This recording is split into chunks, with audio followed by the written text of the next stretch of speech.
اور نماز ادا کرتے رہو اور زکات دیتے رہو، اور جو بھلائی اپنے لیے آگے بھیج رکھو گے اس کو اللہ کے ہاں پالو گے۔ کچھ شک نہیں کہ اللہ تمہارے سب کاموں کو دیکھ رہا ہے۔ اور یہودی اور عیسائی کہتے ہیں کہ یہودیوں اور عیسائیوں کے سوا کوئی بہشت میں نہیں جانے گا۔ یہ ان لوگوں کے خیالات باطل ہیں۔ اے پیغمبر ان سے کہہ دو کہ اگر سچے ہو تو دلیل پیش کرو۔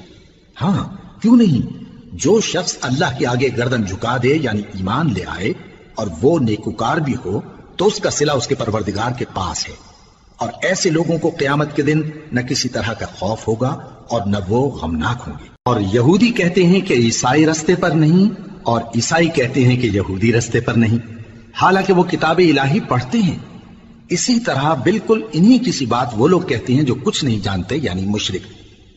تو جس بات میں یہ لوگ اختلاف کر رہے ہیں اللہ قیامت کے دن اس کا ان میں فیصلہ کر دے گا۔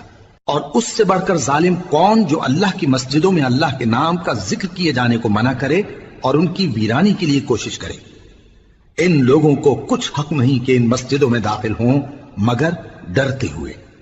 ان کے لیے دنیا میں رسوائی ہے اور آخرت میں بڑا عذاب۔ اور مشرق اور مغرب سب اللہ ہی کا ہے، تو جدھر بھی تم رخ کرو ادھر ہی اللہ کی ذات ہے۔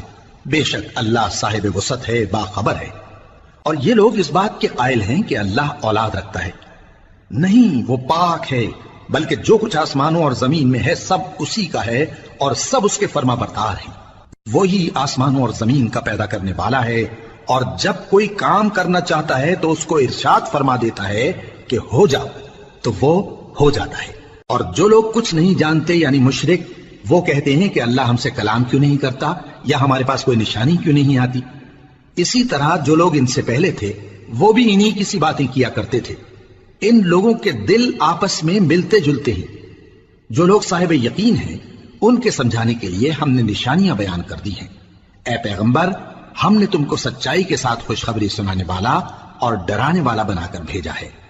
اور اہل دوزخ کے بارے میں تم سے کچھ پرسش نہیں ہوگی، اور تم سے نہ تو یہودی کبھی خوش ہوں گے اور نہ عیسائی، یہاں تک کہ ان کے مذہب کی پیروی اختیار کر لو۔ ان سے کہہ دو کہ اللہ کی ہدایت یعنی دین اسلام ہی ہدایت ہے۔